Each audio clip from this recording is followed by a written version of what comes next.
Kayameka's beauty was whispered about like a dangerous secret. In her quiet village of Nsukka, men stumbled over words when she passed. Her almond eyes and golden skin left even elders staring too long. Mothers warned their sons, yet they all came anyway. Some brought gifts of yam and wine, others simply came to marvel. Kayameka basked in their attention, certain her beauty was a blessing from the gods. 3 brothers, Obinna, Emeka, and Chike, fell for her at once. Their rivalry turned ugly as they tried to outdo one another with grand gestures. Neighbors whispered that the brothers' parents had begun to quarrel, blaming Kayameka's witch-like charms. She only smiled when she heard it, secretly enjoying the chaos.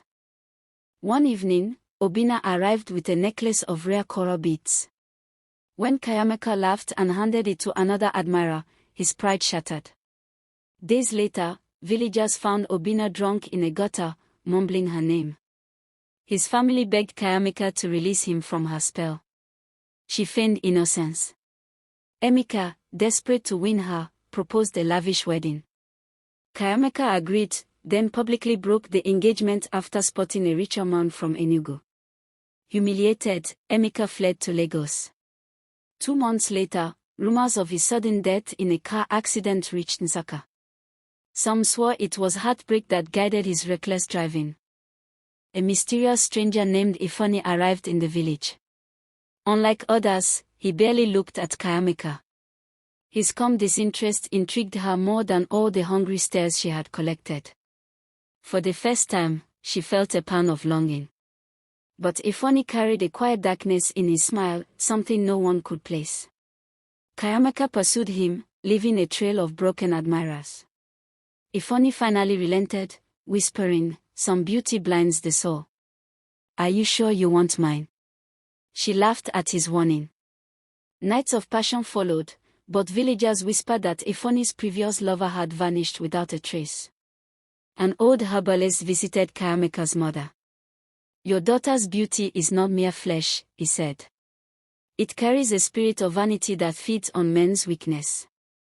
Her mother begged Kayameka to listen, but she dismissed it as superstition. "Men destroy themselves," she said. "I do nothing." The last brother, Chike, refused to give up. He arrived at her compound one rainy night, confessing love despite everything. By morning, he was found unconscious near the river, having slept while leaving. He never woke again. 3 brothers, 3 tragedies. Ifeanyi revealed he was once a priest in training who renounced his vows after a vision of a woman with Kayameka's face. "You are the one the spirits warned me of," he said. Rather than fear, Kayameka felt an intoxicating thrill. She believed no prophecy could tame her. Amora, Kayameka's closest friend, secretly loved Ifeanyi. One night she confronted Kayameka, accusing her of stealing every man's heart. Their heated quarrel ended with Amora swearing revenge. "One day, you'll know what it feels like to be left with nothing." Amora sought a local diviner, begging for a charm to break Kayameka's hold on men. The diviner warned, "Spirits of vanity only feed on more vanity." Blinded by resentment, Amora agreed to a ritual that would mirror Kayameka's curse back to her.